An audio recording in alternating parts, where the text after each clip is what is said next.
On a desolate morning, the Galactic Academy's spacecraft descended onto the frozen expanse of Coretha 7. The planet was an icy wasteland, its endless horizon veiled in a pale blue glow from its twin suns. Towering glaciers shimmered like giant prisms, refracting the sunlight in all directions. The biting wind howled across the tundra, carrying with it a promise of merciless cold and danger. It was the kind of environment that few species dared to explore, and even fewer could hope to survive. For this reason, it was chosen as the ultimate testing ground for the Academy's interspecies survival program. Among the group of 25 participants, Alex Fisher stood out not because of any unusual physical traits but precisely due to their ordinariness. Alex was human, and humans, though known for their adaptability, were still considered one of the weaker species in the galactic hierarchy.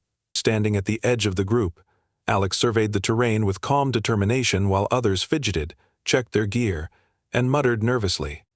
The instructor leading the mission, Professor Zikra, was a towering reptilian figure from the Coran race. His emerald scales glistened even in the muted light, and his sharp yellow eyes exuded authority. A celebrated survivalist and a harsh critic of species he deemed inferior, Zikra had made no secret of his disdain for humans in the past. He now stood before the group, addressing them in a booming voice that carried over the wind. Today, he began, his gaze sweeping over the assembled participants, you will learn what it means to face nature's most unyielding conditions. Coretha 7 does not forgive weakness. It does not reward folly. Your survival depends entirely on your ability to adapt, innovate, and endure. But do not be mistaken, without proper technology, none of you would last a single night here. As he spoke, Zekrath's eyes landed on Alex with a glint of disdain. He turned and gestured toward the equipment packs distributed among the participants. Each was equipped with high-tech thermal suits, compact shelter modules, and emergency heat generators, all essentials for survival in such an unforgiving environment. However, Alex's kit appeared startlingly simple, containing only a basic thermal jacket, a multi-purpose tool, and a small survival knife. This, Zikra said, pointing directly at Alex's modest pack, is what I mean by folly. A human attempting to survive Coretha 7 without advanced technology? Laughable. I suggest you reconsider your choices, Fisher, before this exercise becomes your last. The group chuckled uneasily, though a few cast sympathetic glances in Alex's direction. For their part, Alex remained silent, standing firm under Zikrath's scornful gaze. The professor, clearly dissatisfied by the lack of reaction, continued. Humans are fragile creatures, overly reliant on emotion and luck. Your survival today will depend on the ingenuity of your tools, not on outdated instincts or naive courage. Alex finally broke their silence, speaking in a calm but firm tone. Professor, with respect, survival isn't just about the tools you carry. It's about knowing how to use what's available, what the environment provides. Zikrath's nostrils flared, his tail twitching in irritation. We shall see how far your primitive methods take you, human. You'll regret this hubris when the cold sinks its teeth into your fragile skin. The professor dismissed the group to begin the exercise. The rules were simple. Each participant would be dropped at a different point within a 10-kilometer radius and tasked with constructing a shelter before nightfall. The temperature, already lethally low, would plummet even further once the sun set. Survival for even an hour after dark without proper protection would be impossible. As Alex stepped off the transport vehicle at their designated drop point, they immediately felt the sheer hostility of the environment. The air burned with cold, and each breath formed dense plumes of frost. The ground beneath their boots was a mixture of rock-hard ice and snow so fine it resembled powdered glass. Despite the harsh conditions, Alex felt a familiar thrill, the kind that had always come with testing their limits against nature. Years of experience in Earth's harshest climates had prepared Alex for this moment. They had trained in Arctic expeditions, learned from Inuit elders about snow survival, and even studied ancient techniques for building shelters in freezing conditions. Coretha 7, though alien, felt like an ultimate test of those skills. Alex knelt down, examining the snow's consistency. It was dry and compact, perfect for shaping into blocks. Over the horizon, Alex could make out the distant figures of other participants already deploying their high-tech shelter modules.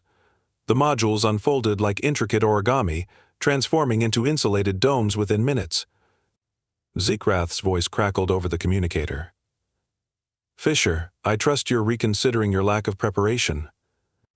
Alex tapped the communicator to respond. "Not at all, Professor. I'm just getting started." The professor's derisive laughter echoed through the device before it cut out. Alex shook their head and focused on the task at hand. Using their multi-purpose tool, they began carving rectangular blocks of snow with precision. Each block was carefully shaped and stacked, interlocking to form the base of an igloo. The work required speed and focus even with gloves. The cold bit into Alex's fingers, sapping their strength with each passing minute. As the walls rose higher, Alex paused occasionally to check the structure's stability.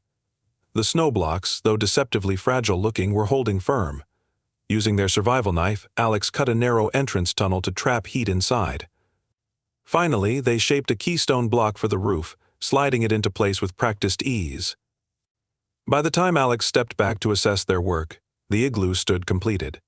It was a compact but sturdy structure, radiating simplicity and functionality. The entire process had taken less than 10 minutes. As Alex crawled inside to test the shelter, they activated a small emergency heat lamp from their kit. Within moments, the temperature inside began to rise, providing much-needed relief from the bone-chilling cold outside. Alex allowed themselves a brief moment of satisfaction before preparing for the next phase of the exercise. Overhead, a drone monitored the participants' progress, transmitting live footage back to Zikra and the rest of the Academy's staff. The professor watched the feed with a mixture of disbelief and irritation as Alex's igloo withstood the harsh winds without faltering. His scales bristled as he muttered under his breath, "Impossible. It must be a fluke." But the storm was far from over, and Alex's true test of survival was only beginning. As the day progressed on Coritha 7, the frozen wasteland grew even more hostile. The pale blue sunlight weakened, giving way to an ominous twilight as the twin suns dipped toward the horizon.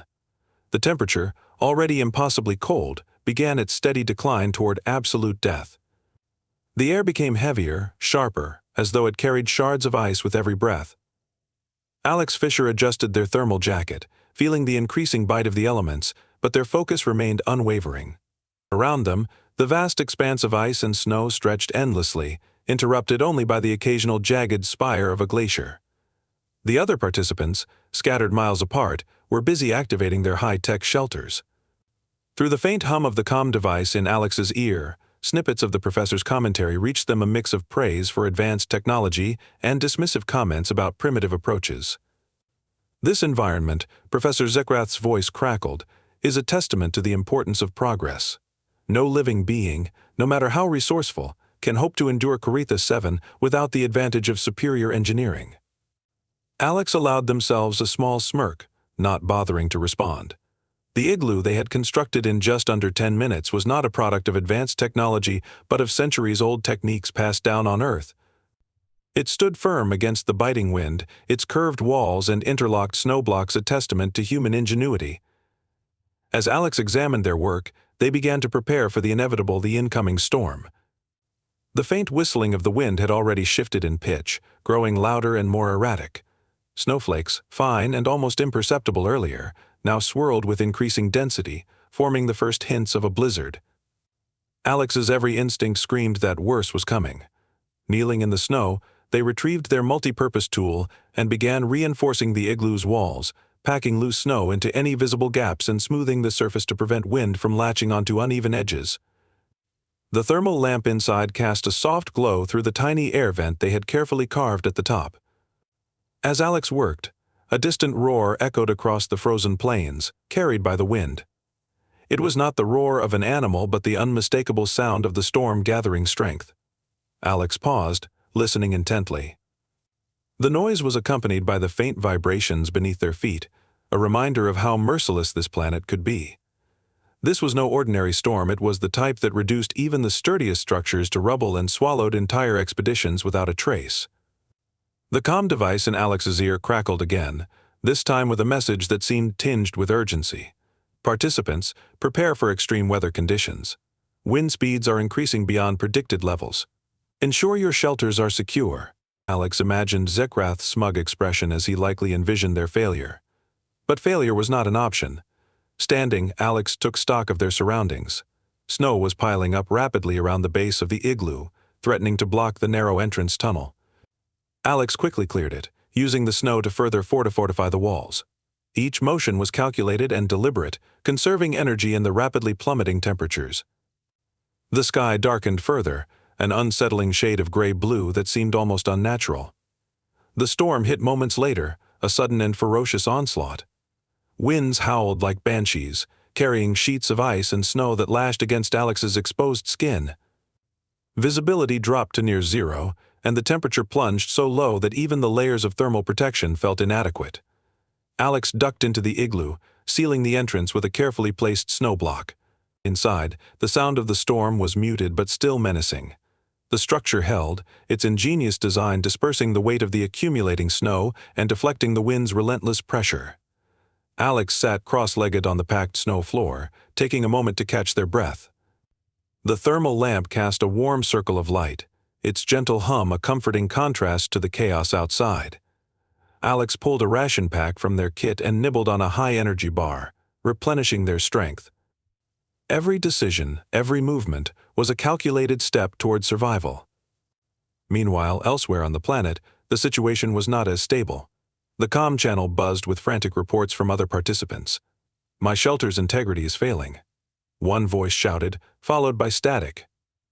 Another voice chimed in, trembling with fear. "The wind tore off part of the dome. I can't keep it stable." Professor Zikrath's authoritative tone cut through the chaos. "Activate your emergency protocols. Deploy secondary reinforcements immediately." Alex couldn't help but wonder how the professor was reacting to the realization that the most advanced technology was struggling against the sheer might of the storm. It was moments like this that highlighted the value of simplicity of designs honed by necessity rather than complexity. Alex's igloo, built with nothing more than snow and human ingenuity, stood resilient as the storm raged on. Hours passed, and the storm showed no signs of abating. The temperature inside the igloo remained bearable, though Alex knew they couldn't afford to let their guard down. They checked the air vent periodically, ensuring it remained unobstructed by snow. Their hands, despite the gloves, were beginning to stiffen from the cold. But they pushed through, knowing that movement was key to maintaining circulation. Outside, the wind howled like a living beast, battering the landscape with unrelenting fury. The comm device crackled again, but this time it was Zikrath himself addressing Alex directly. "Fisher, this is Professor Zikrath. What is your status?" Alex tapped the device, their voice steady despite the circumstances. "Shelter is holding. Temperature stable. No issues to report." There was a pause, as though the professor were processing the response. "Interesting. I must admit, I expected your unconventional approach to fail by now." Alex smiled faintly, leaning back against the igloo's wall. "The storm isn't over yet, Professor. Let's see how everything holds up." The professor's response was curt. Indeed. As the storm dragged into the night, Alex remained vigilant. Periodically, they reinforced the interior of the igloo, using their multi-purpose tool to shave off loose snow and pack it tightly into weak spots. The shelter, though humble, continued to defy the elements, its compact design proving superior to the exposed domes and angular structures used by the other participants. By the time the storm finally began to weaken, Alex had been awake for nearly 20 hours. Exhaustion weighed heavily on them, but the sight of the first faint light breaking through the storm clouds filled them with a sense of triumph. Crawling out of the igloo, Alex surveyed the landscape. The once pristine plains were now a chaotic mess of snowdrifts and shattered ice formations. Several of the high-tech shelters lay in ruins, their inhabitants huddled nearby in survival pods. Professor Zikrath's voice came through the comm one final time. "Fisher, report to the rendezvous point. The exercise is complete." Alex stood, brushing snow from their jacket, and glanced back at the igloo still intact, a quiet symbol of resilience and adaptability. With steady steps, they began the trek toward the designated meeting area, the echoes of the storm fading behind them. As the first pale rays of light broke through the turbulent skies of Coritha 7, the landscape revealed the full extent of the storm's wrath. The once smooth, icy plains were now a jagged chaos of snowdrifts and shards of ice, a testament to the planet's unrelenting ferocity. The air, still frigid and biting, seemed almost calm compared to the hours-long torment of roaring winds and blinding snow. Alex Fisher, stepping out of their igloo, surveyed the scene with a mixture of relief and exhaustion. The storm had passed, and the real test of survival had begun. The igloo stood firm behind Alex, its rounded structure a stark contrast to the ruins scattered across the horizon. Many of the high-tech shelters, once hailed as marvels of engineering, lay in shattered pieces, their advanced materials unable to withstand the storm's relentless assault. Some participants were huddled near the remnants of their shelters, activating emergency distress signals, their thermal suits the only thing keeping them alive. Others had retreated into survival pods, their once confident demeanor replaced with visible fear and frustration. Alex's comm device crackled to life, and Professor Zikrath's voice, as sharp and authoritative as ever, filled the air. All participants, report to the designated rendezvous point immediately. Assistance will be provided where necessary. Alex could detect a hint of tension in the professor's tone, though it was expertly masked by his usual commanding presence. It was clear that the results of the exercise were not aligning with his expectations. The humans' unconventional approach had not only survived the storm but appeared to have fared better than the very technologies Zikrath so passionately championed. Gathering their gear, Alex began the trek toward the rendezvous point. Each step was laborious, the snow deep and treacherous after the storm. The icy ground beneath was slick, and even the slightest misstep threatened to send them sprawling. Despite the challenges, Alex pressed forward with quiet determination, their mind racing through the events of the past hours. Every decision, every adjustment to the igloo had been critical. Survival wasn't just a test of strength or technology, it was a test of resilience, adaptability, and an understanding of the environment. As Alex approached the rendezvous point, the scale of the exercise's fallout became evident. Small groups of participants were gathered around rescue drones, their shelters demolished or rendered useless. The once pristine confidence of their advanced equipment was now little more than shattered panels and exposed wiring. Alex noticed several alien participants gesturing animatedly, their voices raised in frustration as they argued with Academy staff. It was clear that the failure of their equipment had shaken their trust in the very technologies they had relied upon. Zikrath himself stood at the center of the gathering, his towering reptilian form commanding attention even amidst the chaos. His emerald scales glistened faintly under the pale light, and his piercing yellow eyes scanned the participants with an expression that was difficult to read, part frustration, part contemplation.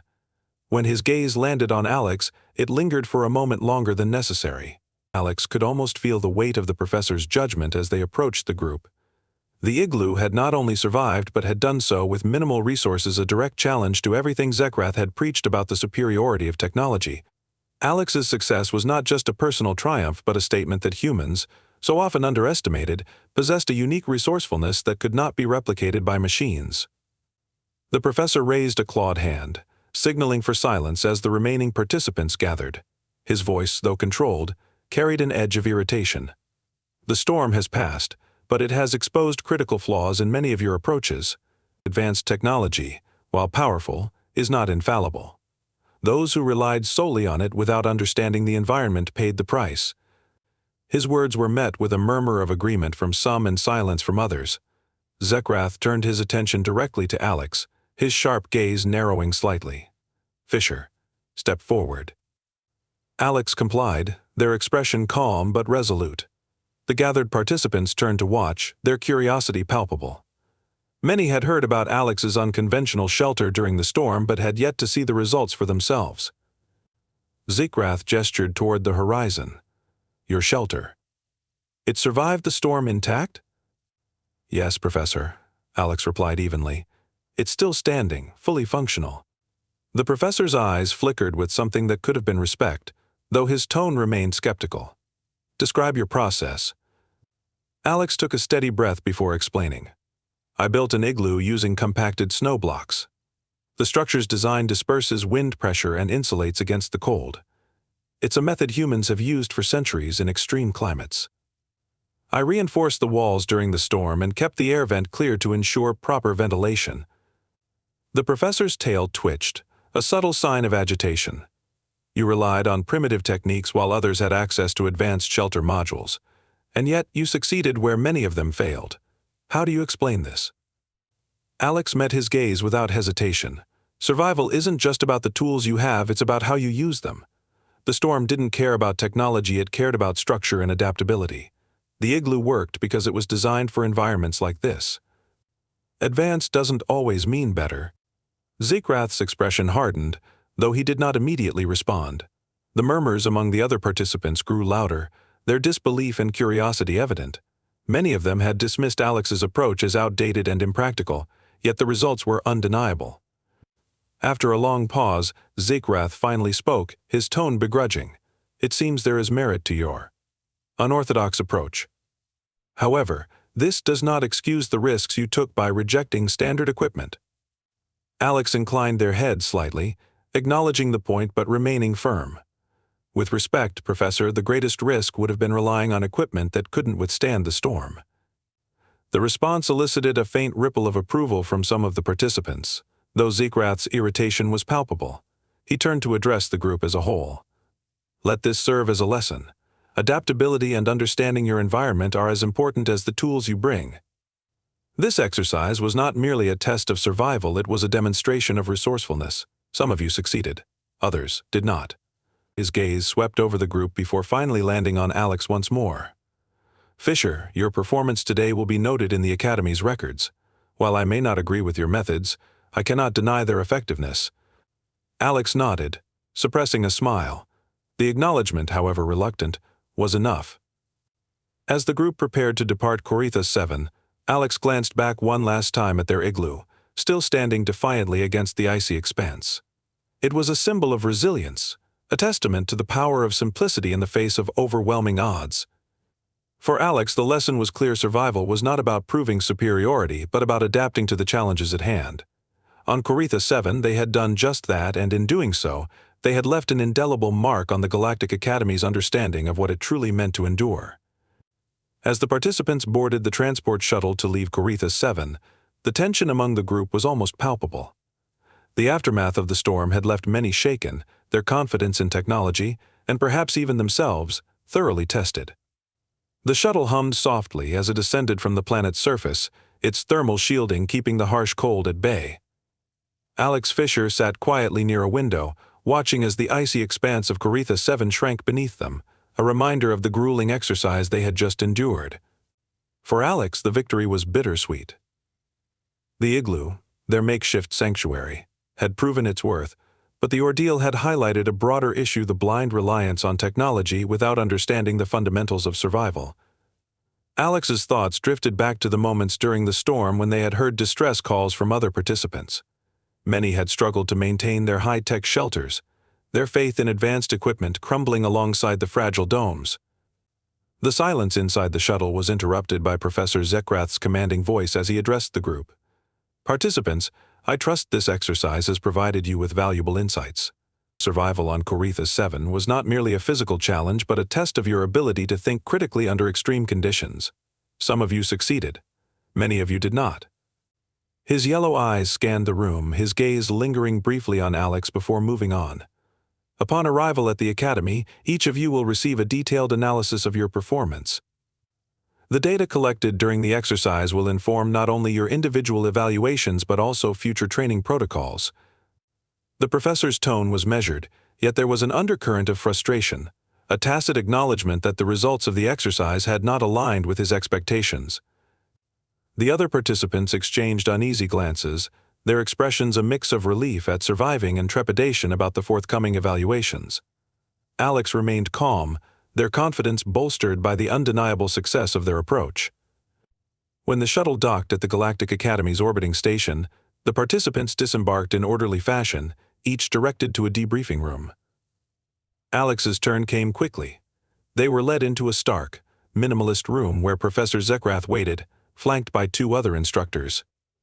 A large holographic display occupied one wall, projecting data and images from the exercise.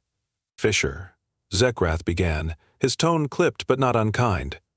"Take a seat." Alex complied, their posture relaxed but attentive. The professor activated the holographic display, which showed a detailed map of Corythus 7, overlaid with data points representing each participant's location and performance. The image zoomed in on Alex's igloo, highlighted in glowing blue. "This," Zikrath said, gesturing to the projection, "is your shelter. A primitive structure constructed from compacted snow, lacking any advanced materials or integrated systems. Yet it withstood the storm where many high-tech shelters failed. Explain to me, Fisher, why this worked. Alex leaned forward slightly, choosing their words carefully. The Igloo's design disperses pressure evenly, which is crucial in extreme wind conditions. Its compacted walls insulate against the cold, trapping heat inside without the need for external power sources. It's a technique that's been used for centuries in some of Earth's harshest climates. The simplicity of the structure is its strength. It doesn't rely on complex systems that can fail. Zikra regarded Alex with an inscrutable expression before nodding slowly. You are correct. The simplicity of your approach was, in this instance, an advantage. However, simplicity alone does not guarantee success. Why did you choose this method over utilizing the standard equipment provided? Alex met his gaze without hesitation. I knew the environment on Coretha 7 would test the limits of any shelter. The standard equipment is impressive, but it's designed with assumptions about wind speeds, temperature thresholds, and the duration of storms. I've trained in environments like this before, and I trusted the Igloo's proven effectiveness. It wasn't about rejecting technology, it was about using the right tool for the job. The other instructors exchanged glances, their expressions unreadable. Zekrath's tail flicked, a subtle sign of contemplation. Your reasoning is sound, he admitted, though his tone carried a hint of reluctance. Your shelter not only survived but thrived. However, this exercise was about more than building a shelter. It was a test of resilience, adaptability, and teamwork. Alex raised an eyebrow. Teamwork? We were intentionally isolated for the duration of the exercise. Zikrath's eyes narrowed, and he leaned forward slightly. Precisely. How you handle isolation, how you approach problems without external support, is a reflection of your ability to contribute to a team under pressure. Your success was commendable, Fisher, but it was solitary. Did you not consider reaching out to assist other participants? The question caught Alex off guard. They paused for a moment, recalling the distress calls they had heard during the storm. I considered it, Alex admitted, their tone measured. But leaving my shelter would have put my own survival at risk. If I couldn't protect myself, I wouldn't have been able to help anyone else. Zekrath studied Alex for a long moment before nodding. A valid point. However, survival in a controlled exercise is one thing. In real-world scenarios, collaboration often makes the difference between success and failure. Keep that in mind. The debriefing continued with a detailed breakdown of Alex's performance, highlighting both their strengths and areas for improvement. The holographic display shifted to show footage of other participants' shelters collapsing under the storm, their frantic attempts to repair or reinforce the structures. It was a stark contrast to the calm, methodical approach Alex had taken. When the session concluded, Zekrath stood, signaling that the conversation was over. You have exceeded expectations, Fisher. I will be including your methodology in the Academy's survival training curriculum. Dismissed. Alex rose, offering a slight nod of acknowledgement before leaving the room. As they stepped back into the corridor, they felt a surge of satisfaction.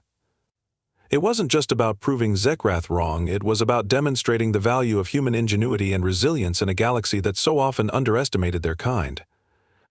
In the days that followed, word of Alex's success spread through the Academy. Other participants, initially dismissive of the humans' methods, now approached them with curiosity and respect.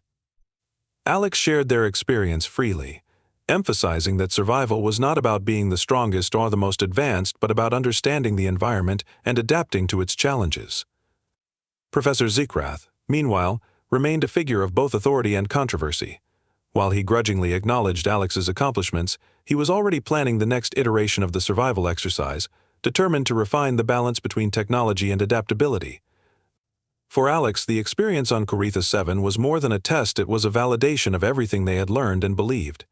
In a galaxy driven by progress and innovation, there was still room for the wisdom of the past and the strength of the human spirit. And as they prepared for their next challenge, Alex knew that their journey at the Galactic Academy was only just beginning. The days following the Coretha 7 exercise brought a mixture of reflection, celebration, and recalibration at the Galactic Academy. The participants, once scattered across the icy wasteland, now gathered in common spaces, sharing their experiences of survival and recounting the lessons learned in the face of nature's merciless power. Yet, amidst the camaraderie, Alex Fisher's story stood apart, a tale of defiance against conventional wisdom that rippled through the halls of the academy. For Alex, the return to the academy was bittersweet. While the success of their Igloo and the acknowledgement of Professor Zikra had solidified their place as a formidable survivalist, the victory raised deeper questions. Why had so many relied so completely on technology? Had the blind faith in advanced systems dulled the instincts of their peers? And, perhaps most importantly, could their achievement spark a broader change in how survival training was approached? These questions lingered as Alex prepared for the final component of the exercise, a public debrief and evaluation session held in the Academy's Grand Hall. This event, a staple of the Academy's curriculum, served as both a learning experience and a ceremonial conclusion to major exercises. In the hall, students, instructors, and Academy leaders gathered, their attention focused on the towering holographic screens that dominated the room. Each participant's performance would be analyzed, their successes and failures dissected for all to see. The atmosphere buzzed with anticipation as the session began. Professor Zikra, flanked by a panel of senior instructors, took the stage, his imposing presence commanding silence. He began with an overview of the exercise, his tone neutral and academic. The Coritha 7 survival exercise was designed to test the limits of adaptability, resourcefulness, and resilience under extreme conditions. Each of you faced unique challenges, and your responses have provided invaluable data for refining our training methodologies. As he spoke, the screens came to life, displaying footage from the exercise. Scenes of collapsing shelters, frantic repairs, and moments of ingenuity played out in stark detail. Gasps and murmurs rippled through the audience as they witnessed the storm's fury and the participants' varied attempts to endure it. When the footage shifted to Alex's igloo, the room fell into a hushed silence. The screens showed Alex's methodical construction of the shelter, the compacted snow blocks rising steadily against the backdrop of an approaching storm. The simplicity of the structure stood in stark contrast to the high-tech domes that faltered under the same conditions. Professor Zikra paused, his gaze sweeping over the audience. And then, there was Fisher. The murmurs grew louder as the professor's words hung in the air. He gestured to the screens, where the footage continued to play, showing the igloo withstanding the storm's full force. This, Zikra continued, is a prime example of what can be achieved through a deep understanding of one's environment. Fisher's approach, though unconventional, succeeded where advanced systems failed. It is a testament to the power of knowledge, creativity, and adaptability. Alex, seated among the other participants, felt the weight of every gaze in the room. Some looked on with admiration, others with curiosity, and a few with thinly veiled skepticism. Zikra's acknowledgement, though begrudging, was a significant moment not just for Alex but for the broader conversation about survival training. The professor turned his attention directly to Alex. "Fisher, join me on the stage." Alex rose, their movements steady and deliberate, and made their way to the front of the hall. Standing beside Zikra, they faced the audience, the holographic screens casting a faint glow over the scene. "Fisher," Zikra said, his voice carrying both authority and respect, "you have demonstrated an approach that challenges conventional wisdom. Share with us your perspective. What drove your decisions on Coritha 7? Alex took a moment to gather their thoughts before speaking. "Professor, survival isn't just about the tools you have, it's about how you use them. Technology is an incredible asset, but it's not infallible. The storm on Coritha 7 didn't care about advanced materials or integrated systems. It cared about structure, stability, and adaptability. The igloo worked because it was designed for those conditions. I didn't reject technology, I chose the method that made the most sense for the environment." Their words resonated through the hall, drawing nods of agreement and murmurs of approval. Zikra regarded Alex with a thoughtful expression before addressing the audience. "This lesson," he said, his voice firm, "is one we must all take to heart.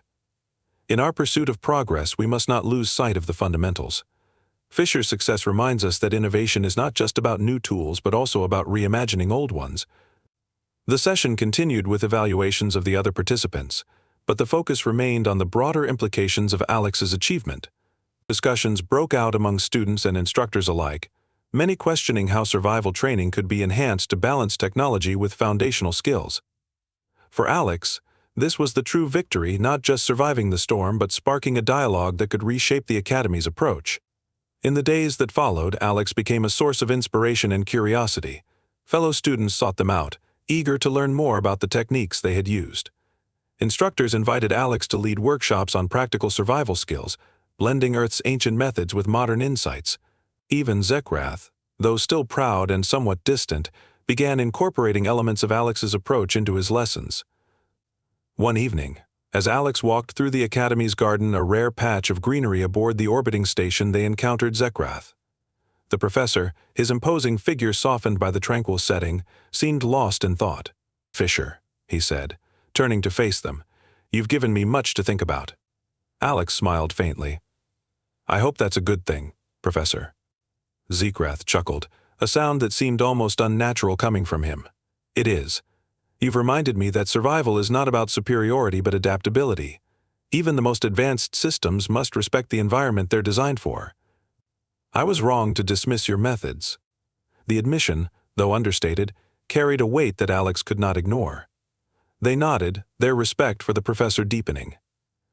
"Thank you, Professor. But I think we've both learned something from this."